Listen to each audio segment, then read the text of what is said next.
Yo. Guys, today I'll be going over an Unchained DDD deck here.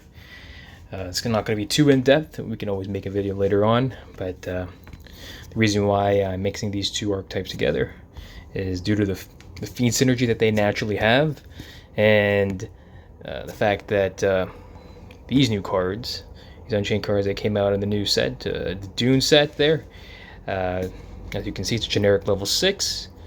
More on that later.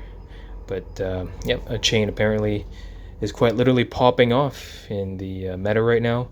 So thought it'd be a good idea to see the synergy between the two, and been working well so far. Without further ado, let's just get into the profile here. So it's pretty standard: 3 Griffin, your extender, and your searcher, which you'll be in this build searching the Orthos to go into your synchro plays, prioritizing that, especially games 2 and 3, to get the spell and trap negate, which I find very useful. And as you can see, we don't play the DDD trap, just a personal thing I'm testing here. So with that, we would search for the Orthos instead. 3 Kepler, 1 card starters, 3 Copernicus, and you got your high scales, Ragnarok, Thomas, and Cerberus. They help facilitate your 1-card combos, which you hardcore DDD people already know. No need for me to explain that. Ragey, yep, also needed for the 1-card combo. And involving Kepler, 3 Slime, the best extender in the deck here. Gotta run 3. Lamia, Slime, or Necro Slime here at 1 is fine. Hand trap wise, I've found Ash and Droll to be quite effective, and Imperm, as you can see, so just 2 each. May increase the count there, but so far that's been working for me. And now for the sauce, you got the Unchained Soul Sharvara. So essentially, this card allows you to special summon from hand as long as you pop a face down set card or 1 fiend monster. So a set card or a fiend type, which, right, DDDs happen to be. Helps you if your opponent does Veiler or Imperm your starters here. You can chain this. It is a quick effect to dodge that.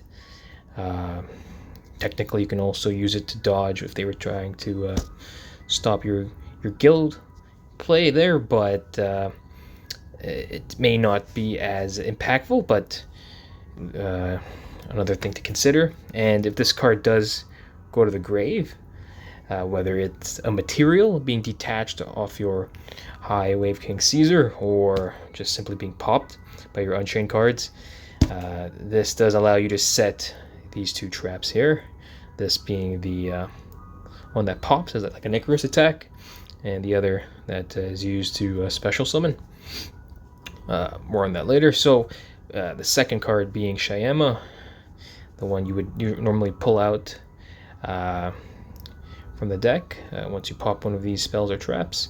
It's also a level 6. It also has an additional effect, that which when it's on the field, you can target 1 card you control, destroy it.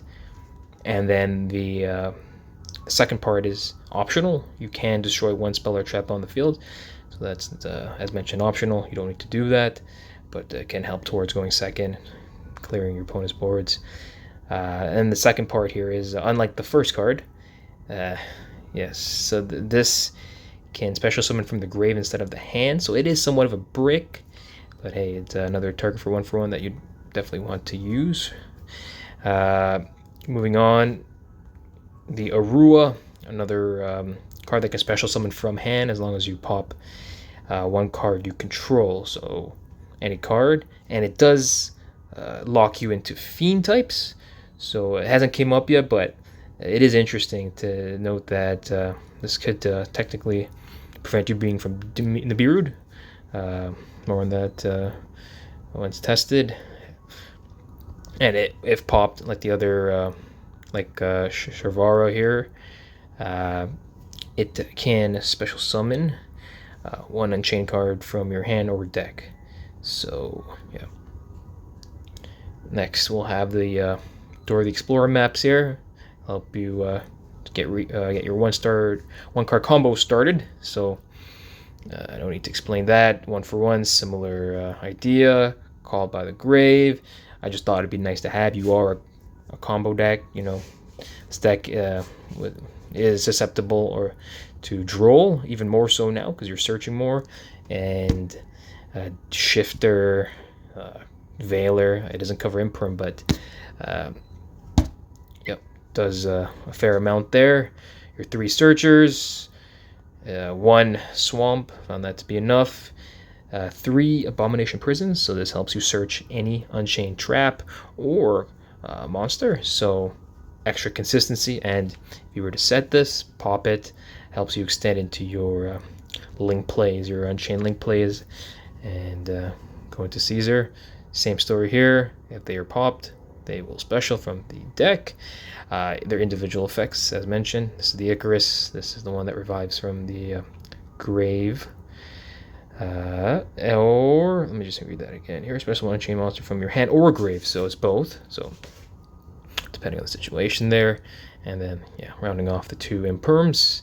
The extra deck, pretty straightforward. You know, Zeus, Machina, the promoted Caesar, regular Caesar, Sniper, Siegfried, 2. It's actually pronounced Genghis, as in Genghis Khan. 2 Genghis.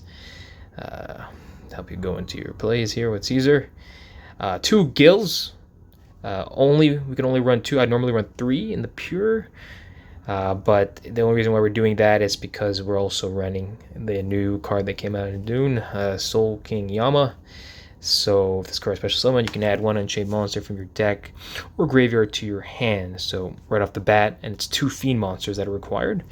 So even if you end up in odd field, let's say you get ashed, or but you're able to like go into, like, let's say a Copernicus gets ashed, you have the extender, you summon this to the field, you can actually go off into the Yama and continue to make a board there.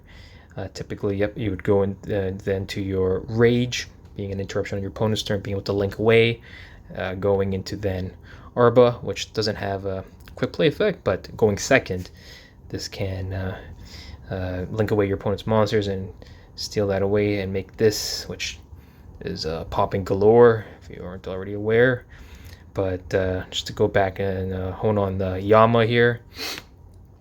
Yeah, so this is the reason why we only run 2 of these, as it helps you search, play through awkward fields of which you can't normally extend using your DDD lines.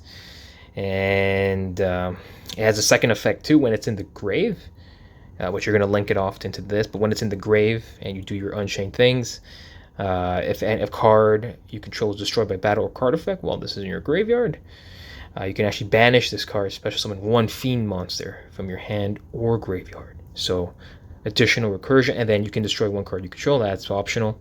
If it's beneficial to you, if you have an extra 1 of these in your hand, then by all means. But if not, purely optional there.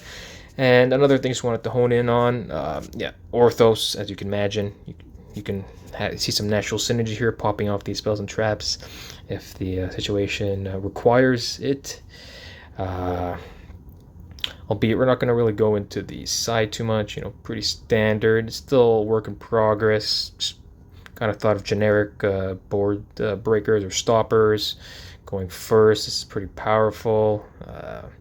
Right, and I've been playing around with the what is this? Interrupted Kaiju Slumber. You can pop off your own Unchained cards, and then just for purely Cashier and such, Kaijus are always pretty handy. This is a Fiend, so. And the third Droll, as this is pretty relevant against a lot of decks nowadays. So yeah, it's my first YouTube video, so bear with me, and yeah, enjoy the replays. Peace out, guys. Thanks for watching.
law.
As I could have ended on one more interruption by linking into Unchained Rage.